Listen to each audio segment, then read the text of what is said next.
today's vlog. You're joining me, Kath, on the Narrowboat experience on the Stratford Canal.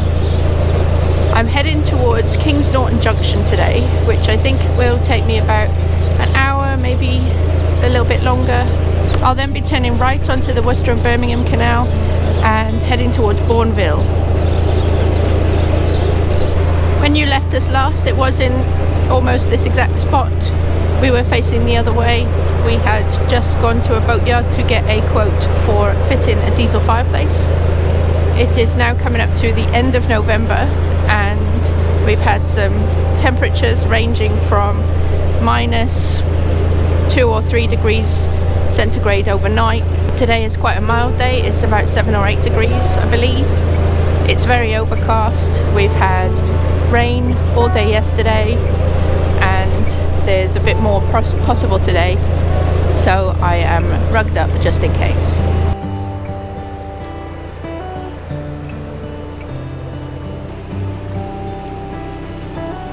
How come the stars come to shine when it's dark from so far away? Show us where we are. What makes the sun go to sleep every night, and what's it dreaming of? One of the worst things about cruising at this time of year, I find, is cold hands and feet, because you're stood on the back of the boat, you're exposed, and you're not really moving around a lot. One thing that I'm trying at the moment to combat that is putting plastic shoe covers on top of my socks but inside my shoes, and also wearing plastic gloves underneath my woolly gloves. I haven't got my woolly gloves on yet, but I will do shortly. Those seem to be working quite well. I managed to do a cruise the other day of about 3 hours. I was cold when I moored up because it was about 3 degrees then.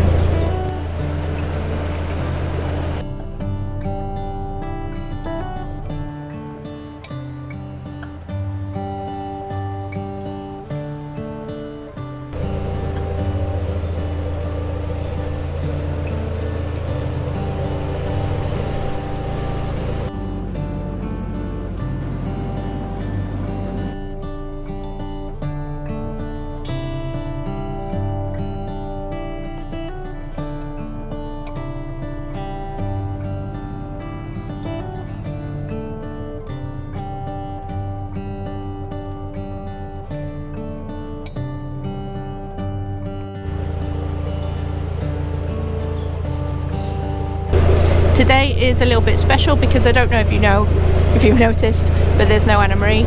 She's actually unwell, so she is locked up inside. She normally does all of the filming and editing for our vlogs, so this one might be a little bit different because it's been a long time since I've done any filming. This isn't my first solo cruise. If you want to see that, then you can sign up on Patreon, or if you're already a Patreon, make sure you click over to watch that. That was a few weeks ago, so Anna Marie's been unwell for quite a few weeks now.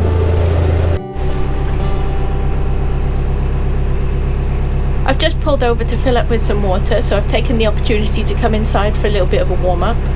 We've had the central heating on while we've been moving, so the boat's nice and warm inside.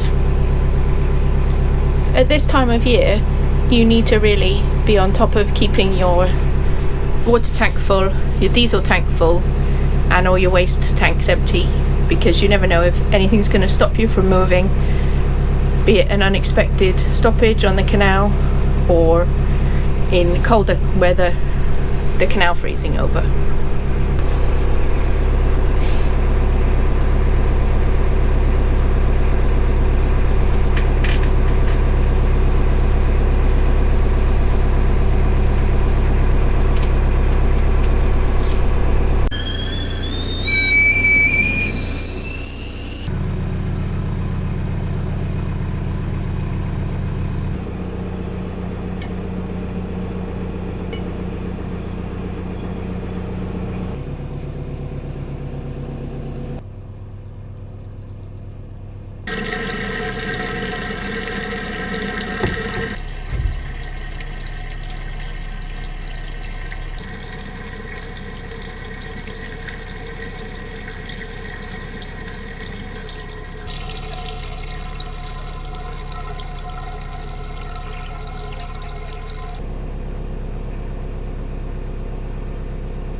makes me wonder. Yeah, it makes me wonder. Really makes me wonder. Oh, I wonder.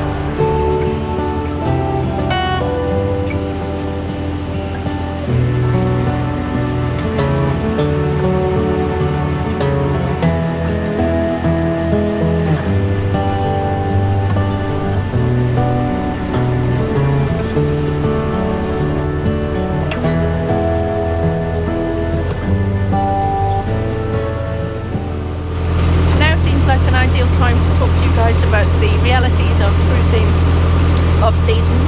It is a little bit different to cruising in summer. The views are completely different. You've got the beautiful mists, the orange leaves on the trees, and the benefit of quieter waterways, because most people do choose to moor up, or if they don't live on board, they go back to their houses for winter. Seems a bit like the smart choice on days like today. I think as well the reason for moving becomes different in this time of year, because it becomes less about enjoyment and more about necessity. So for us, we had to move because we needed to fill up with diesel, because we've been running the central heating to keep warm, and the tank had got to about half empty. And this time of year, you know there'll be a lot of condensation build up, so we wanted to top up whilst we were nearby the boatyard that we just went past. Also, filling up with water is a constant requirement, and we'd run out of gas the other day. We always carry 2 bottles, so I just wanted to make sure that we always have a spare full bottle. The mooring up experience is also slightly different at this time of year. In some areas the towpath is quite heavily covered with leaves, which makes it actually quite dangerous when you jump off the boat. And while some areas have really nice paved towpath, others is just a sloppy muddy mess, especially when you've had weather like we have the last few days where it's just bucketed down with rain. You have several options for winter if you live on your narrowboat full time. You can choose to keep cruising like we've chosen to do so far this year, or you can take a winter mooring through Canal and River Trust. They advertise online, you can book through their online system, and I think you can hire them out from November until middle of March. The other alternative, of course, is to book into a marina. The benefit of that is you get electricity, generally water, and maybe washing facilities, so it just makes life a little bit easier. Some marinas also have chandleries, so you can get your coal and your diesel, and basically you don't have to go anywhere. We've chosen not to stop so far this year. The weather hasn't been too bad. I know I've complained about it a little bit, but we've reduced our movements down to probably we'll stay somewhere for just over a week instead of just a couple of days like we were doing in summer. And we're just seeing how we go. There's a couple of marinas around in this area that we could pull into if we wanted to. So if anything goes wrong, we do have that kind of backup plan. The other thing that you need to take into account when moving off season is the stoppages. I'll put a link in the description below to the Canal and River Trust stoppages website. It's mainly up to date, although I have heard of problems where people have come across stoppages that haven't been publicised. And so when you're planning your winter cruising, you want to be looking at where the facilities are, what stoppages are on, where the shops are, and all that kind of stuff. Although if you've got a car, it doesn't really matter as much. We don't have a car, so I'm talking about our own experiences.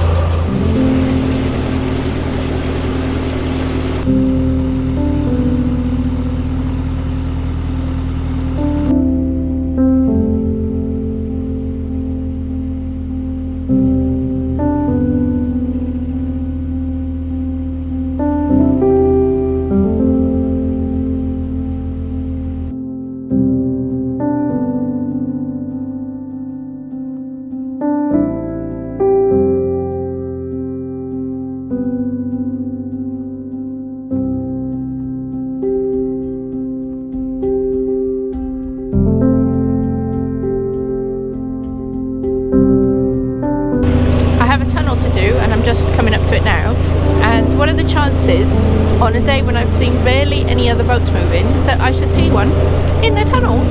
It's only a short little tunnel, so it won't take too long. It shouldn't be too bad. It's two-way traffic. Hopefully they've seen me as well. Got my headlight on. That'll be fun.